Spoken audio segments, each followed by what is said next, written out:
At the root of every ISE, there is some unmet need. Find a way to meet that need and you'll resolve the issue. So today, I want to share with you 3 core human needs and how they correspond with the brain.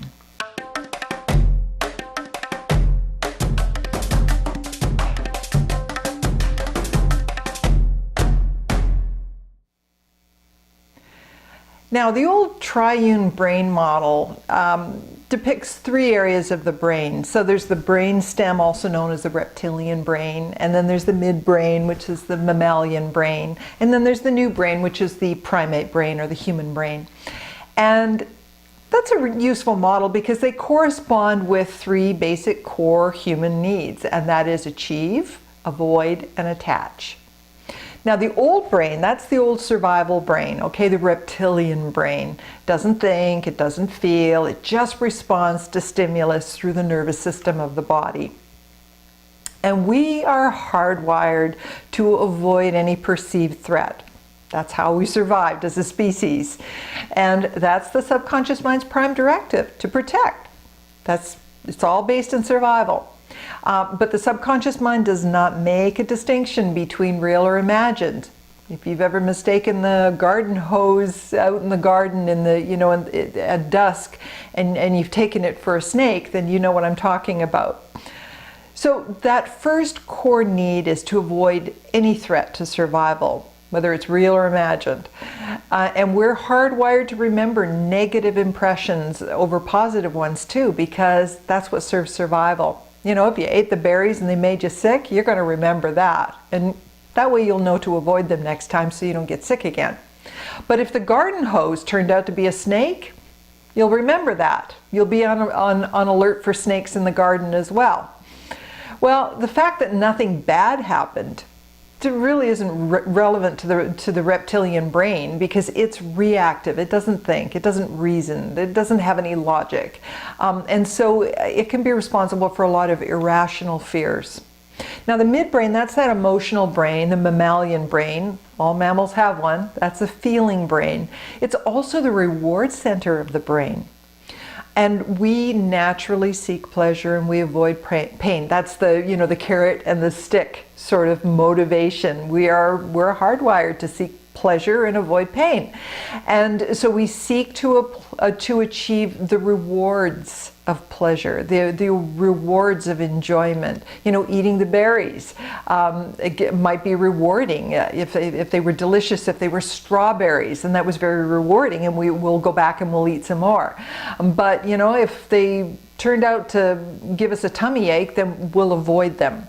Now, too much of a good thing can lead to aversion. So I remember my oldest brother was a bit of a wild child when he was growing up, and he got into the potato champagne and drank way too much of it. And I think he was about 12 years old at the time. It made him very sick and very hungover later. And to this day, just the smell of potato champagne turns his stomach.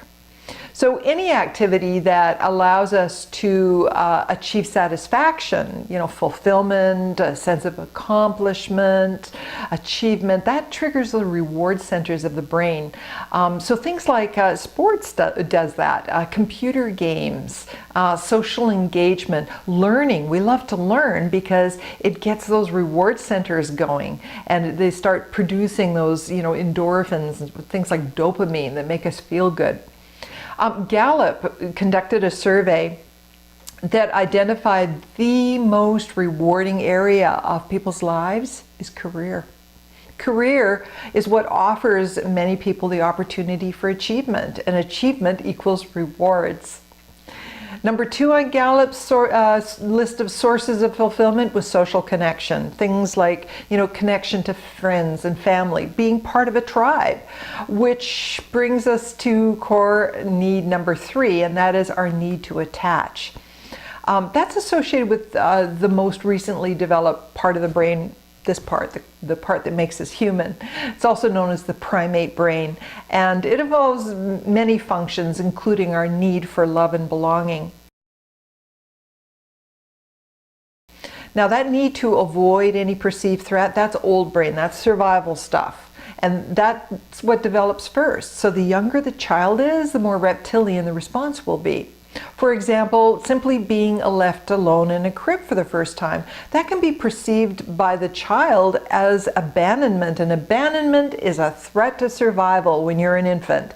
And that will generate real fear, and that is real survival fear as far as the reptilian brain is concerned. That part of the brain doesn't reason that mom's in the next room and all is well. All it knows is, I'm alone, I've been abandoned, I'm going to die. And a young child is dependent on others for its survival. It can't survive on its own. It needs people to look after it. So abandonment is a perceived threat to survival. And the same goes for rejection. Rejection is basically perceived as abandonment.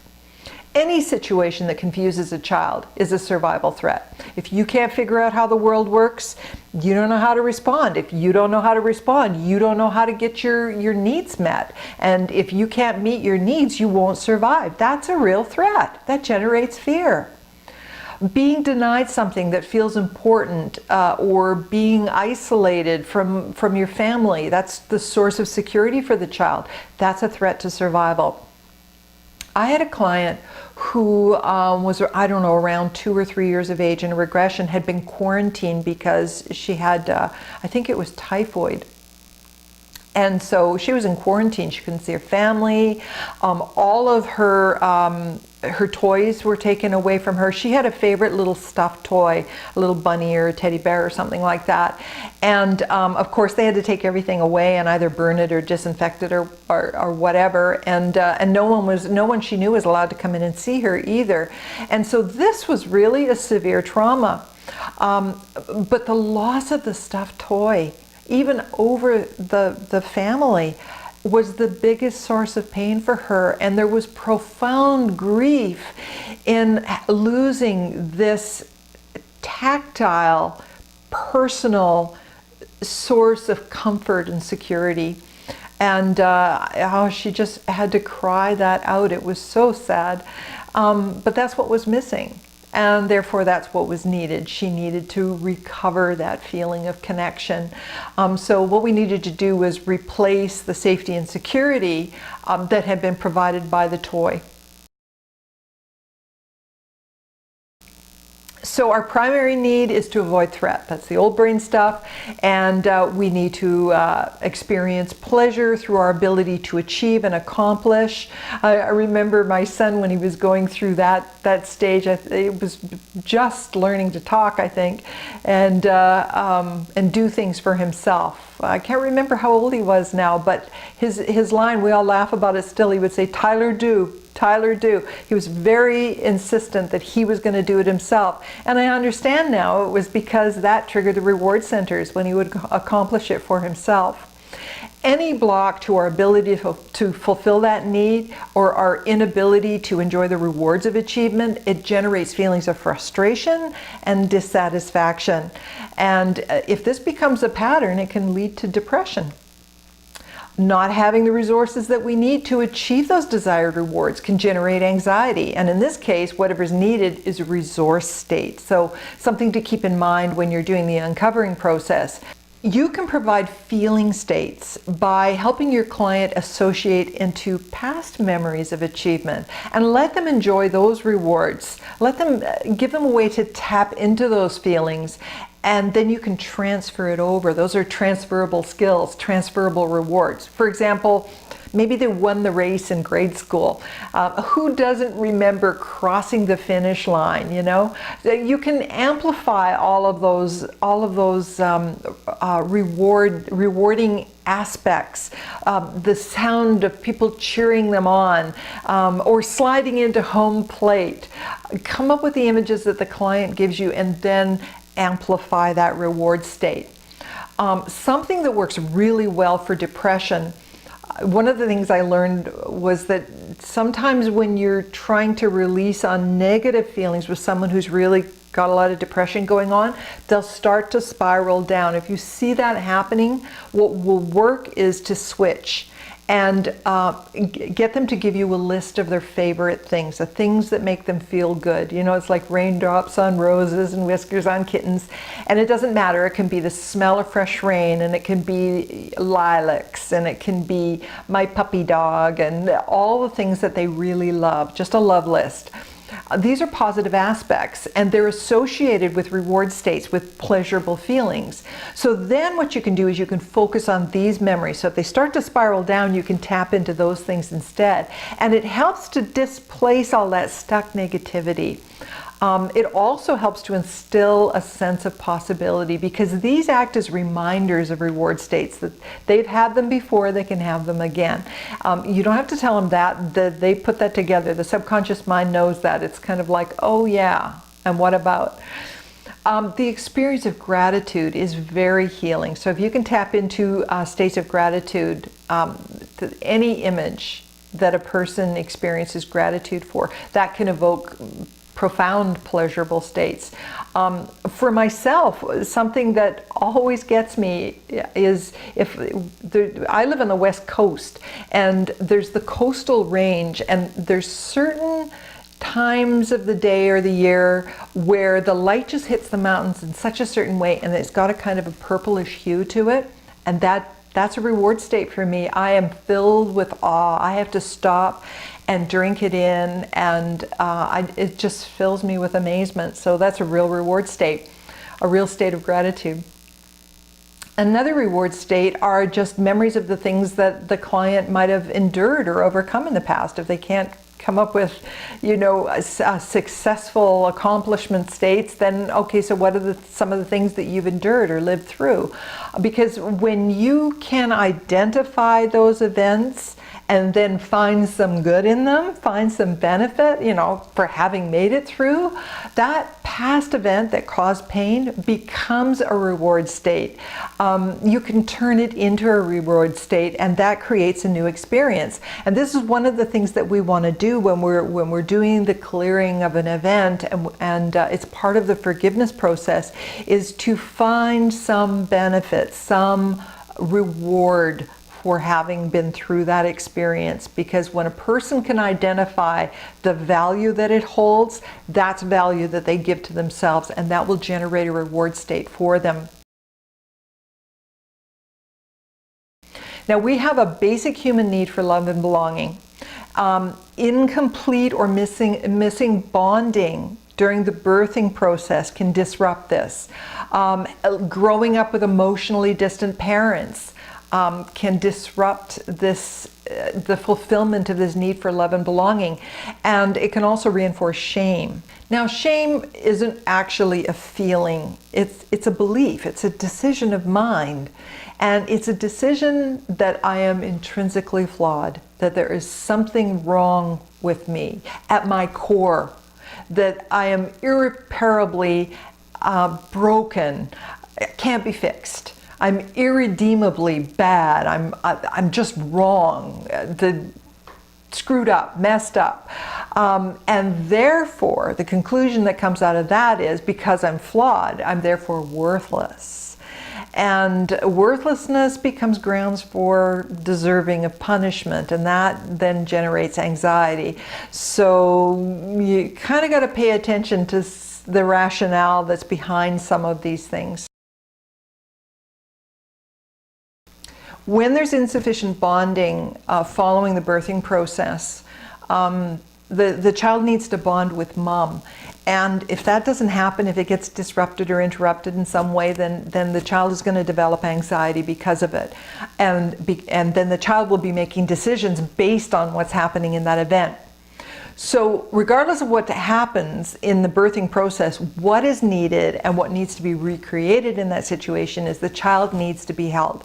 The child needs to feel mom holding it. The child needs to make eye contact with mom. The child needs to hear words of endearment. The child needs to be told, you matter. You matter to me. You're valuable. I'm so glad you were born. If you can't get that from mom in the situation, you need to find another way to do it. You can have the grown-up client step in and deliver those suggestions to the child. But that's what the child needs. So find a way to provide that. How a child is parented affects the child's ability to develop trust in themselves and in the world, and it sets the tone for relationship issues later in life. Emotionally distant parents, caregivers or siblings that are hostile or rejecting are devastating for a child, because the child doesn't know how to make sense of that. It doesn't have the resources to be able to compute that. So pay attention, especially if you've got a client who is like an afterthought kid.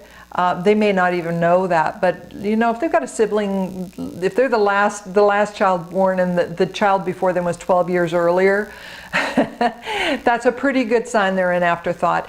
And also having a sibling with that much of a gap between the kids, often there's going to be resentment, there could be bullying from the sibling or punishing behavior, things to watch for.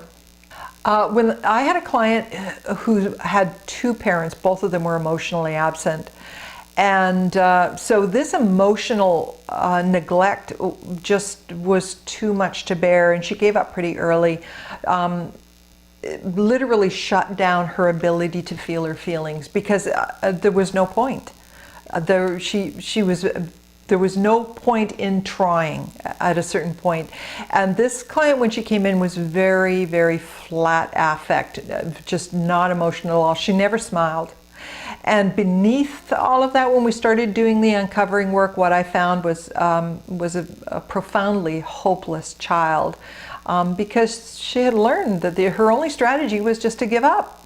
Oh well, it's like Eeyore, oh well, you know, nothing I can do. And she also carried a lot of shame. She blamed herself rather than blame her parents, which is what children do. They turn that blame inward, because if they blame the parents and they focus the anger on the parents, that generates fear, because the parents are either going to punish them or reject them, or there's the threat of losing the only source of safety that they have. And so blaming the parents would mean losing the love, and that's devastating. So what she needed was to be seen, to be heard, to be touched, and to be appreciated for being. That was it, for existing. Providing that experience for her in regression changed the story. And that's what we want to do. We want to change the story. It changes the internal experience of the self. Now, as you can see, these core needs are useful when it comes to doing age regression, because once you've identified what the unmet need is, then you can help the client to find a way to satisfy that need. So, what's the unmet need? Is it to avoid a perceived threat? Is it to experience the pleasure of achievement, satisfaction, accomplishment? Is it to form an attachment to another? Leave your comments. Tell me how you can use this information to get better results in your sessions with clients, to be more clear about what's going on. Because I know when you're doing the uncovering work, sometimes there's so much information, it can be confusing. And I know for myself, these core needs have really helped me to just kind of cut through and go, there it is. That's the problem. And the other stuff gets easier to clear out once you take care of that core need. So leave your comments. I want to hear from you. How are these 3 core human needs useful information for you in the work that you're doing with your clients? How are you going to use this? All right. This is Wendie signing off once again, and I'll see you again real soon.